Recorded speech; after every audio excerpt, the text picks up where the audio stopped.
செங்கல்பட்டு, விழுப்புரம், கடலூர், மயிலாடுதுறை ஆகிய 4 மாவட்டங்களில் இன்று அதி கனமழை பெய்யக்கூடும் என வானிலை ஆய்வு மையம் தெரிவித்துள்ளது. இதேபோன்று சென்னை, காஞ்சிபுரம், திருவள்ளூர், ராணிப்பேட்டை, திருவண்ணாமலை மாவட்டங்களில் மிக கனமழை பெய்யும் என்றும் கணிக்கப்பட்டுள்ளது. சேலம், கள்ளக்குறிச்சி, பெரம்பலூர், திருச்சி, அரியலூர் மாவட்டங்களிலும் மிக கனமழை பெய்யக்கூடும் என கூறியுள்ள வானிலை ஆய்வு மையம் தஞ்சை, புதுக்கோட்டை, திருவாரூர், நாகை மாவட்டங்களில் மிக கனமழைக்கு வாய்ப்பு இருப்பதாக தெரிவித்துள்ளது. வேலூர், திருப்பத்தூர், கிருஷ்ணகிரி, தருமபுரி, நாமக்கல், கரூர் மாவட்டங்களில் கனமழை பெய்யும் என சென்னை வானிலை ஆய்வு மையம் தெரிவித்துள்ளது. சென்னையை பொறுத்தவரை நகரின் ஒரு சில இடங்களில் மிக கனமழைக்கு வாய்ப்பு உள்ளதாகவும் கூறியுள்ளது. புயல் மற்றும் கனமழை எச்சரிக்கை விடுக்கப்பட்டுள்ளதால் பொதுமக்கள் அவசியமின்றி வெளியே வருவதை தவிர்க்க வேண்டும் என முதலமைச்சர் மு.க.ஸ்டாலின் அறிவுறுத்தியுள்ளார். தனது எக்ஸ் பக்கத்தில் பதிவிட்டுள்ள அவர், பாதிப்புகளில் இருந்து மக்களை காக்க 14 மாவட்ட ஆட்சியர்களுடன் முன்னெச்சரிக்கை நடவடிக்கைகள் குறித்து ஆலோசனை மேற்கொண்டு அறிவுறுத்தல்களை வழங்கியிருப்பதாக குறிப்பிட்டுள்ளார். மாநில பேரிடர் மீட்புப் படைகள், தேசிய பேரிடர் மீட்புப் படைகள் கடுமையான மழைப்பொழிவு ஏற்படக்கூடிய மாவட்டங்களுக்கு அனுப்பி வைக்கப்பட்டுள்ளதாகவும் தெரிவித்துள்ளார். பொதுமக்கள் வானிலை ஆய்வு மையத்தின் எச்சரிக்கையினை பின்பற்றி அவசியம் இன்றி வெளியில் வருவதை தவிர்க்க வேண்டும் என்றும் பாதுகாப்பான இடங்களில் இருக்க வேண்டும் எனவும் முதலமைச்சர் மு.க.ஸ்டாலின் கேட்டுக் கொண்டுள்ளார். இதேபோன்று மழை காலத்தில் மக்களுக்கு உதவ தயார் நிலையில் இருக்க வேண்டும் என திமுகவினருக்கு மு.க.ஸ்டாலின் அறிவுறுத்தியுள்ளார். புயல் மற்றும் கனமழை காரணமாக பொதுமக்கள் கடற்கரை, பூங்கா உள்ளிட்ட இடங்களுக்கு தேவையின்றி வெளியே செல்லாமல் பாதுகாப்பாக வீடுகளிலேயே இருக்குமாறு சென்னை மாநகராட்சி அறிவுறுத்தியுள்ளது. இது தொடர்பாக விடுத்துள்ள செய்திக்குறிப்பில், புயல் மற்றும் கனமழையையொட்டி சென்னை மாநகராட்சி பள்ளிகள், சமூக மையங்கள், கல்யாண மண்டபங்கள் என 215 நிவாரண மையங்கள் தயார் நிலையில் உள்ளதாக கூறியுள்ளது. முகாம்களில் தங்க வைக்கப்படும் மக்களுக்கு 111 சமையல் கூடங்கள் தயார் நிலையில் இருப்பதாகவும் தெரிவிக்கப்பட்டுள்ளது.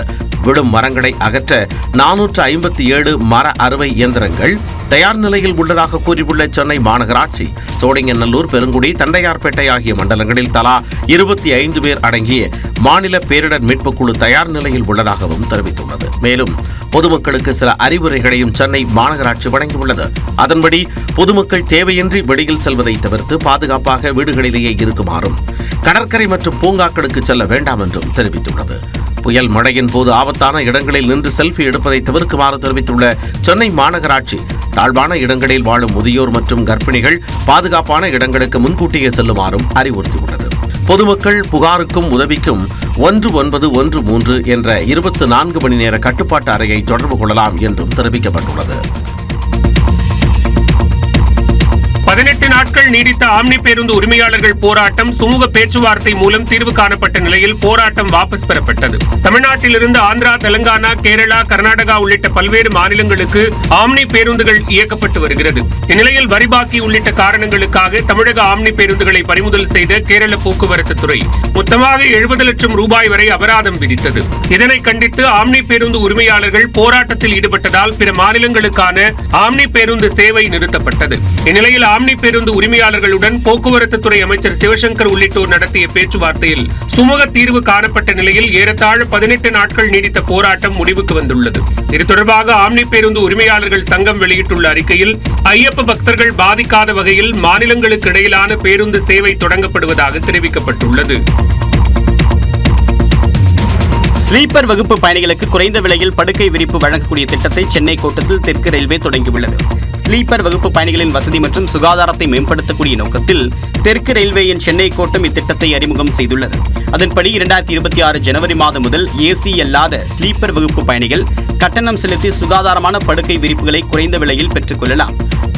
படுக்கை விரிப்பு, தலையணை உரை அடங்கிய தொகுப்பை 50 ரூபாய்க்கு பெற்றுக் கொள்ளலாம் என்றும், வெறும் தலையணை மற்றும் தலையணை உரையை 30 ரூபாய்க்கும், படுக்கை விரிப்பை 20 ரூபாய்க்கும் பெற்றுக் கொள்ளலாம் என்று தெரிவிக்கப்பட்டுள்ளது. ஸ்லீப்பர் வகுப்பு பயணிகளின் வசதியை மேம்படுத்தவும், சிறப்பான பயண அனுபவத்தை உறுதி செய்யவும் இந்த சேவை தொடங்கப்பட்டுள்ளது. இதன் மூலமாக இந்திய ரயில்வேக்கு கூடுதல் வருவாய் கிடைக்கும் என்றும் தெரிவிக்கப்பட்டுள்ளது.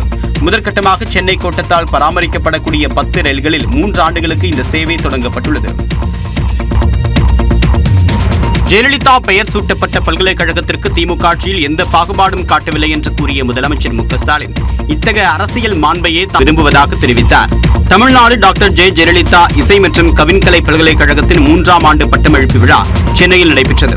இதில் பல்கலைக்கழக வேந்தராக தலைமை தாங்கிய முதலமைச்சர் மு.க.ஸ்டாலின் மூத்த திரைக்கலைஞர் சிவகுமார் மற்றும் ஓவிய சந்துருவிற்கு வாழ்நாள் சாதனைக்கான மதிப்புறு முனைவர் பட்டங்களை வழங்கி கௌரவித்தார்.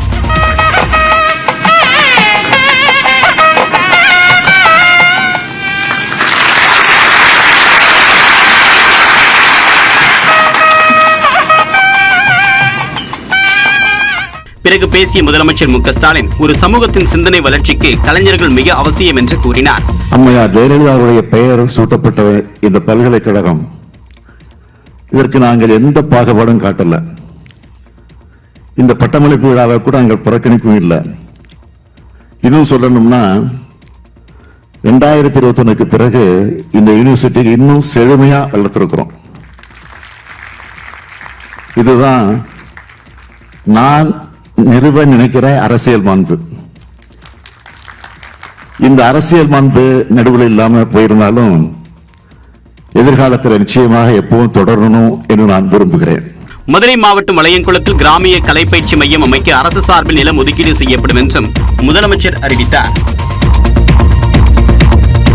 கோவையில் அவசரகதியில் செம்மொழி பூங்கா திறக்கப்பட்டதாக அதிமுக பொதுச் செயலாளர் எடப்பாடி பழனிசாமி குற்றம் சாட்டியுள்ளார். கடந்த செவ்வாய்க்கிழமை கோவையில் சுற்றுப்பயணம் மேற்கொண்ட முதலமைச்சர் மு.க.ஸ்டாலின் 204 கோடி ரூபாய் மதிப்பிலான செம்மொழி பூங்காவை திறந்து வைத்தார்.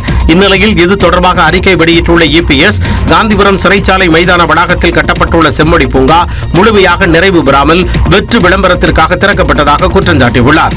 70% பணிகளை நிறைவு பெற்றுள்ளதாக மக்கள் புகார் கூறுவதாகவும், சுற்றுச்சூழல் அனுமதி பெறவில்லை என்பன உள்ளிட்ட பல்வேறு விதிகள் மீறப்பட்டுள்ளதாகவும் குறிப்பிட்டுள்ளார். மேலும் கோவை மாநகராட்சியில் பல இடங்களில் தெரு விளக்குகள் எரிவதில்லை, ஏற்கனவே இருக்கும் பூங்காக்கள் சரிவர பராமரிக்கப்படுவதில்லை என மக்கள் அடுக்கடுக்காக புகார்கள் தெரிவிப்பதாகவும் இபிஎஸ் கூறியுள்ளார். ஏற்கனவே அளித்த நிர்வாக அனுமதியை காட்டிலும் 40 கோடி ரூபாய் கூடுதலாக செலவழித்தும் பல்வேறு பணிகள் நிலுவையில் இருப்பது ஏன் என கேள்வி எழுப்பியுள்ள இபிஎஸ், தங்கள் ஆட்சியில் மேற்கொள்ளப்பட்ட திட்டங்களை திமுக அரசு கைவிட்டதாக பட்டியலிட்டுள்ளார். முன்னாள் அமைச்சர்கள் பலர் தாவேகாவுக்கு வரவுள்ளதாக கூறிய செங்கோட்டையன், எடப்பாடி பழனிசாமி காலை வாரி விடுபவர் என மறைமுகமாக விமர்சித்தார். தாவேகாவில் இணைந்த பின்பு முதல் முறையாக தனது சொந்த தொகுதியான கோபிச்செட்டிப்பாளையத்திற்கு சென்ற செங்கோட்டையனுக்கு அக்கட்சியினர் வரவேற்பளித்தனர்.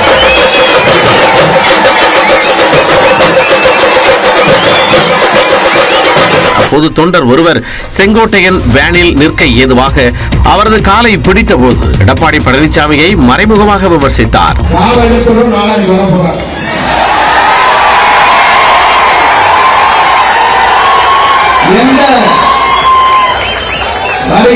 நான் என்ன செய்தேன் என்பது நாட்டு மக்கள் தெரியும். பொதுச் செயலாளர் முன்மொழிந்தேன், முதலமைச்சராக முன்மொழிந்தேன், எனக்கு வருகின்ற வாய்ப்பை அவருக்கு ஏற்றுக்கொண்டு என்று சொன்னவர். தாவேகாவின் எதிர்காலம் குறித்தும் செங்கோட்டையன் எடுத்துரைத்தார். காலங்கள் கடந்து கொண்டிருக்கிறது, நாட்டில் எண்ணப்பட்டு வருகிறது. டிசம்பர் மாதத்திற்குள் நம்ம ஒரு கூட்டணி வலிமையாக நம்மோடு இன்னும் பல அமைச்சர்கள் முன்னாள் அமைச்சர் வருவார்கள். நீங்கள் கவலைப்பட தேவையில்லை, உங்களுக்காக நாங்கள் உறுதியாக இருப்போம். ஜெயலலிதாவுக்கு வழிகாட்டியாக இருந்தது போல் விஜய் முதலமைச்சராவதற்கு தான் பாடுபடுவேன் எனவும் செங்கோட்டையன் தெரிவித்தார். எலிக்கு தலையாக இருப்பதை விட புலிக்கு வாலாக இருப்பதே மேல் என அதிமுக முன்னாள் அமைச்சர் ஜெயக்குமார் செங்கோட்டையனை மறைமுகமாக சாடியுள்ளார். மறைந்த முன்னாள் முதலமைச்சர் ஜெயலலிதாவின் 9வது ஆண்டு நினைவு தினத்தில் அவரது நினைவிடத்தில் அதிமுக சார்பில் மரியாதை செலுத்த பாதுகாப்பு கேட்டு காவல் ஆணையரகத்தில் ஜெயக்குமார் மனு அளித்தார். அதனைத் தொடர்ந்து செய்தியாளர்களிடம் பேசிய அவர், செங்கோட்டையன் நீக்கப்பட்டதால் அதிமுகவில் எந்தவித பாதிப்பும் இல்லை என்று கூறினார். புலிக்கு வாழா இருக்கலாம், புலிக்கு வாழா இருக்கலாம். புலின்றது அனைத்து இந்திய அண்ணா திராவிட முன்னேற்ற கழகம். ஆனால் எலிக்கு தலையா இருக்கக்கூடாது, எலிக்கு தலையா இருக்கக்கூடாது. எலின்னு யாராவது சொல்றதுன்னு தெரிஞ்சீங்க எந்தெந்த கட்சிகள்ல இல்லையா? அது நீங்களும் உங்க யூகத்துக்கு விட்டுற. அந்த எலிக்கு தலையா இருக்கக்கூடாது. செங்கோட்டையனை போன்று தாமும் மாற்றுக் கட்சியில் இணைய உள்ளதாக பரவும் செய்திக்கும் ஜெயக்குமார் முற்றுப்புள்ளி வைத்தார். ஜெயக்குமாரை பொறுத்தவரை ஒரே கட்சி தான். நேற்று இன்று நாளை, நேற்று இன்று நாளை, என்னுடைய இறுதி காலம் வரை செட்டா கூட என் மேல அதிமுக கொடியோட தான் நான் போகணும் இல்லையா? யார் வீட்டு முன்னாடி போய் காத்து இருக்கிறவன் இந்த ஜெயக்குமார் கிடையாது. 25 ஆண்டுகளாக தன்னை எம்எல்ஏவாக அமர வைத்து அழகு பார்த்த தொகுதி ராயபுரம் என்றும் அவர் கூறினார்.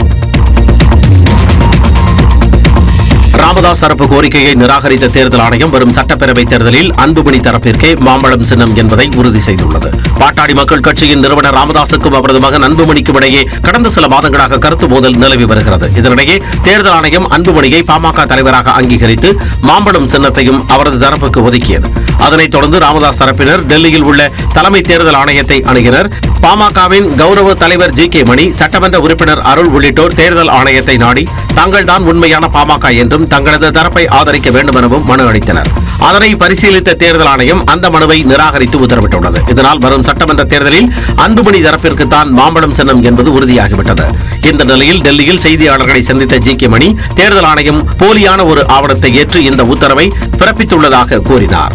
ஒரு போலியான கடிதத்தை கொடுத்து 2023 அவர் தலைவராக தேர்ந்தெடுக்கப்பட்டதாக கொடுத்து இன்னைக்கு 2026ஆம் ஆண்டு வரைக்கும் அவருக்கு பதவி காலம் இருப்பதாக தேர்தல் ஆணையம் உத்தரவு போட்டிருக்குது. இது மிகப்பெரிய மோசடி மட்டும் இல்லாமல் தேர்தல் ஆணையத்தின் மீது மக்கள் நம்பிக்கை வச்சிருக்கிறாங்க. இந்திய நாடு ஒரு வலிமையான ஜனநாயக நாடு. தேர்தல் ஆணையமே ஜனநாயகத்தை படுகொலை செஞ்சிருக்கு. தேர்தல் ஆணையத்தின் இந்த உத்தரவால் ராமதாஸ் தரப்பு நீதிமன்றத்தை நாட முடிவு செய்துள்ளதாக தகவல் வெளியாகியுள்ளது. விமானங்களில் இருமுடி எடுத்து செல்ல ஐயப்ப பக்தர்களுக்கு அனுமதி, வரதட்சணை வாங்க மணமகன் மறுப்பு உள்ளிட்ட செய்திகளை டாப் 5 இந்தியா பகுதியில் பார்க்கலாம். ஐயப்ப பக்தர்கள் விமானங்களில் தங்கள் இருமுடியை எடுத்து செல்ல மத்திய அரசு அனுமதி வழங்கியுள்ளது. மண்டல மற்றும் மகர விளக்கு பூஜைக்காக சபரிமலை ஐயப்பன் கோவில் நடை கடந்த 16ஆம் தேதி திறக்கப்பட்டது. நாட்டின் பல்வேறு பகுதிகளிலிருந்து பக்தர்கள் சபரிமலைக்கு படையெடுத்து வருகின்றனர். இதில் விமானங்களில் செல்லக்கூடிய ஐயப்ப பக்தர்கள் தங்கள் இருமுடியை எடுத்து செல்ல அனுமதி வழங்கப்படாமல் இருந்தது. இது ஐயப்ப பக்தர்களுக்கு சங்கடத்தை ஏற்படுத்திய நிலையில் தற்போது அவர்கள் இருமுடியை எடுத்து செல்ல விமான போக்குவரத்து துறை அனுமதி வழங்கியுள்ளது. இதுகுறித்து எக்ஸ் தளத்தில் பதிவேற்றக்கூடிய அந்த துறையின் அமைச்சர் ராம்மோகன் நாயுடு ஐயப்ப பக்தர்களின் ஆழமான உணர்வை புரிந்து கொண்டு அனுமதி வழங்கப்பட்டிருப்பதாக தெரிவித்துள்ளார். இதில் ஐயப்ப பக்தர்கள் தங்களுடன் கைகளில் எடுத்து செல்லலாம் என்றும் அவர் தெரிவித்துள்ளார். அதே சமயம் அனைத்து பாதுகாப்பு வழிமுறைகளும் பின்பற்றப்படும் என்றும் குறிப்பிட்டுள்ளார். ஜனவரி 20ஆம் தேதி வரை இந்த நடைமுறை இருக்கும் என்றும் தெரிவிக்கப்பட்டுள்ளது.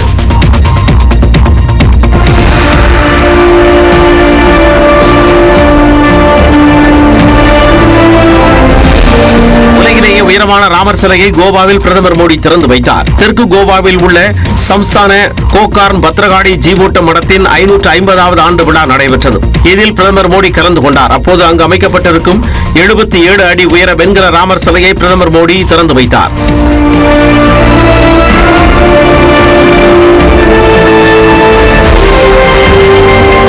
இந்த நிகழ்ச்சியில் பேசிய பிரதமர் மோடி ஒற்றுமையை வளர்ச்சியை உண்டாக்கும் என தெரிவித்தார்.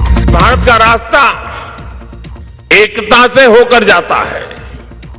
जब समाज जुड़ता है, जब हर क्षेत्र हर वर्ग एक साथ खड़ा होता है, तभी राष्ट्र बड़ी छलांग लगाता है. இந்த நிகழ்ச்சியில் 15,000த்திற்கு மேற்பட்டோர் கலந்து கொண்டனர்.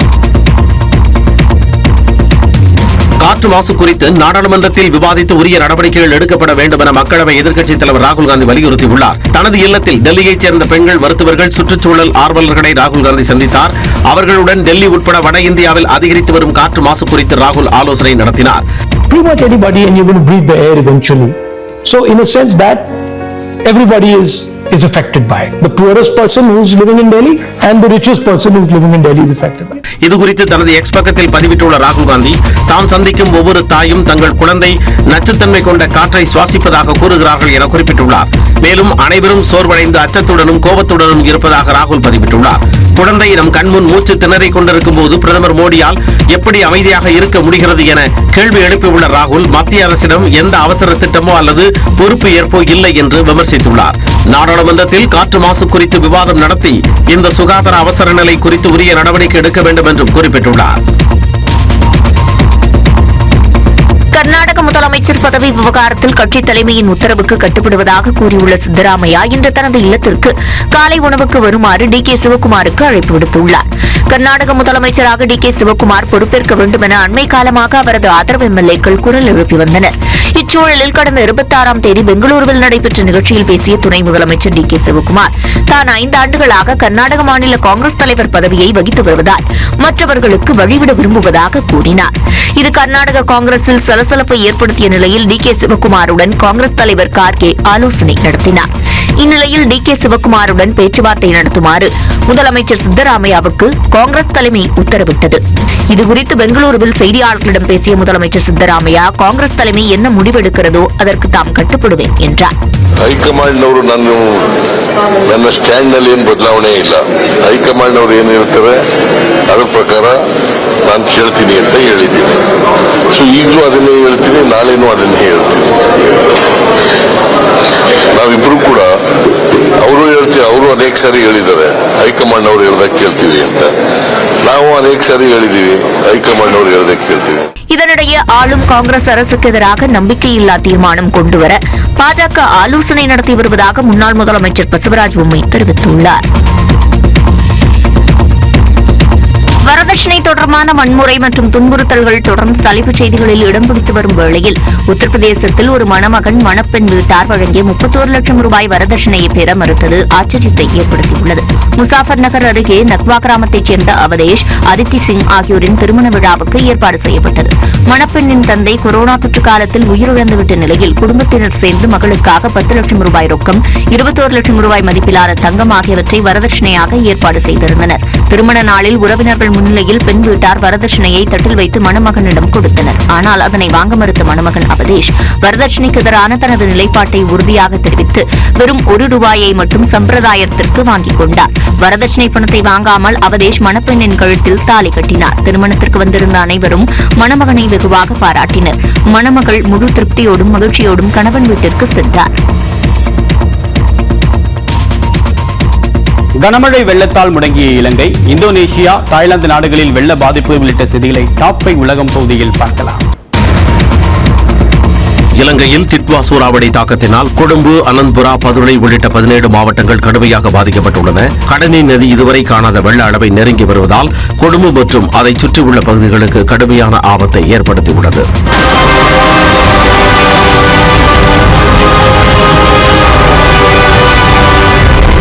நாடு முழுவதும் கிட்டத்தட்ட 2 லட்சத்திற்கு மேற்பட்டோர் பள்ளிகள் மற்றும் முகாம்களில் தஞ்சமடைந்துள்ளதாக பேரிடர் மேலாண்மை மையம் தெரிவித்துள்ளது. திடீர் வெள்ளத்தால் மொரககந்த பிரதான பாலம் வெள்ளத்தால் அடித்துச் செல்லப்பட்டது.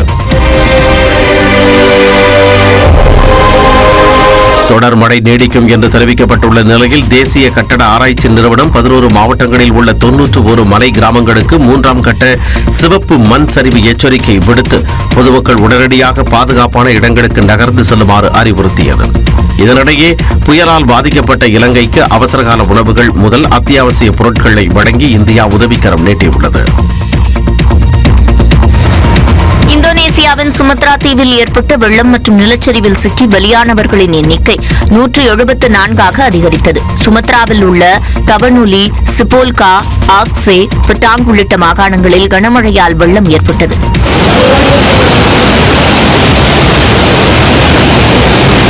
ருயன் பகுதியில் வெள்ளம் மெதுவாக குறைந்து வருவதால் மரங்களில் சிக்கி தவிக்கும் மக்களை மீட்புக் குழுவினர் காப்பாற்றினர்.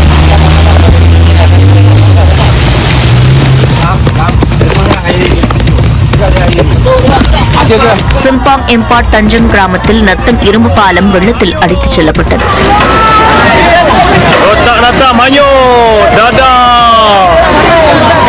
மேற்கு சுமத்ராவின் லுபுக் அலும் மாவட்டத்தில் உள்ள வாசியா லாவேயில் ஒரு பெரிய நிலச்சரிவு ஏற்பட்டது.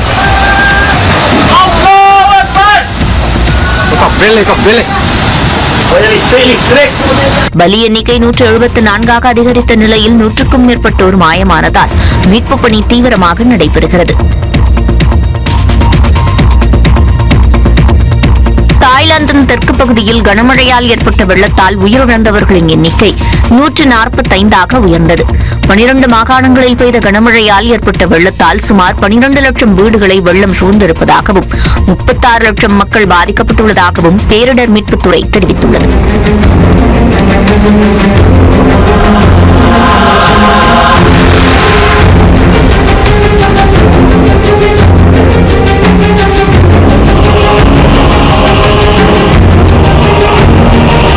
காட்யாய் பகுதியில் மூழ்கிய காரின் கூரையில் நின்று உதவிக்காக தத்தளித்துக் கொண்டிருந்த ஒரு நாயை இளைஞர்கள் மீட்டு பாதுகாத்து அழைத்துச் சென்றனர்.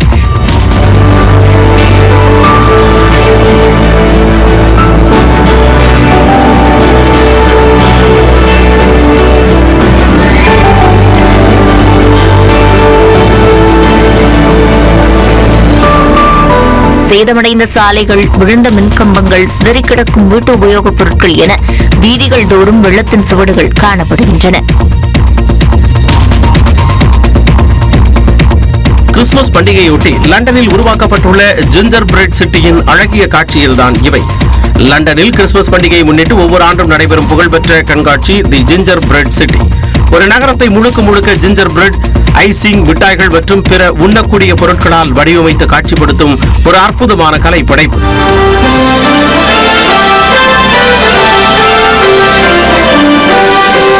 உலகின் முன்னணி கட்டட கலைஞர்கள், பொறியாளர்கள் மற்றும் வடிவமைப்பாளர்கள் குழுக்களாக பங்கேற்று இந்த மினியேச்சர் நகரத்தை உருவாக்குகிறார்கள்.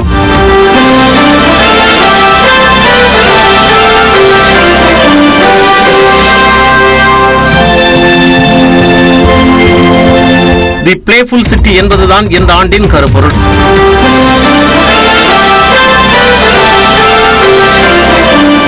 உண்ணக்கூடிய கிறிஸ்துமஸ் மரங்கள், வீடுகள், ரயில்கள், ரோலர் கோஸ்டர், இஞ்சி ரொட்டியாலான நிலப்பரப்புகள் ஆகியவை இங்கு இடம்பெற்றுள்ளன. லண்டனின் புகழ்பெற்ற பிக் பேங் கடிகார மாதிரியும் கண்காட்சியில் வைக்கப்பட்டுள்ளது.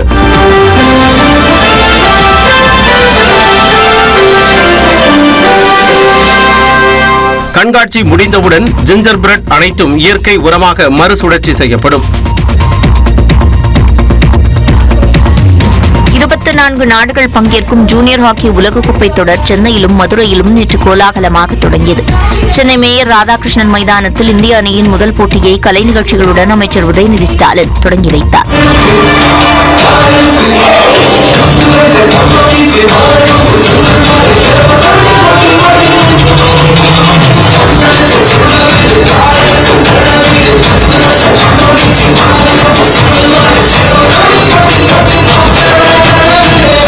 கண்கவர் வான வேடிக்கைகள், லேசர் ஷோ, இந்தியாவின் கலை நிகழ்ச்சிகள் பார்வையாளர்களை உற்சாகப்படுத்தியது.